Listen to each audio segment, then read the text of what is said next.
দলটা ডিগ্রি কলেজে দীর্ঘদিন থেকে শিক্ষকদের মাঝে গ্রুপিং কারণে ছাত্রদের মাঝে চরম উত্তেজনা দেখা দিয়েছে। কলেজ শিক্ষার্থীরা দুই ভাগে বিভক্ত হয়ে কলেজ মাঠে একাধিকবার সংঘর্ষের ঘটনা ঘটেছে।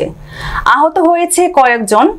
এক পর্যায়ে শিক্ষার্থীদের একাংশ উপজেলা নির্বাহী অফিসারের কাছে লিখিত অভিযোগ করেন। অভিযোগটি উপজেলা নির্বাহী অফিসার মাধ্যমিক শিক্ষা অফিসার মোহাম্মদ শরীফুল ইসলাম আল শামসকে ঘটনাস্থলে গিয়ে তদন্ত সাপেক্ষে প্রতিবেদন দেওয়ার জন্য নির্দেশ দেন। আজ 21শে আগস্ট সোমবার দুপুরে কলেজ মিলনায়তনে আজ 21শে আগস্ট 21 বলবো না 21 বলবো 21 আগস্ট আজ 21 আগস্ট সোমবার দুপুর কলেজে মিলনায়তনে ছাত্র শিক্ষক অভিভাবক উপস্থিতিতে উপজেলা মাধ্যমিক শিক্ষা অফিসার অভিযোগগুলো তদন্তকালে শিক্ষার্থীরা তাকে তুপের মুখে ফেলেন। উত্তেজনা সৃষ্টিকারী ছাত্রছাত্রী দুই ভাগে বিভক্ত হয়ে মিছিল করে।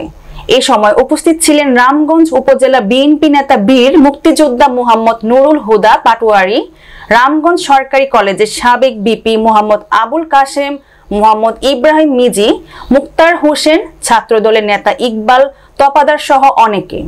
কলেজের ভারপ্রাপ্ত অধ্যক্ষ সিরাজুল ইসলাম জানান, কলেজের উপাধ্যক্ষ মোহাম্মদ মুস্তাক আহমেদের সাথে কলেজের কিছু প্রভাষকদের বিরোধ চলে আসছে। উপাধ্যক্ষের বিরুদ্ধে এই যাবৎ 5টি অভিযোগ করেন।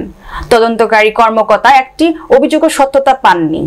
কলেজের সাধারণ শিক্ষার্থীরা বলেন, উপাধ্যক্ষ মুস্তাক আহমেদ একজন সৎ, নিষ্ঠাবান, ভদ্র ইমেজদারি, তার পেছনে ষড়যন্ত্রকারীদের রুখতে হবে।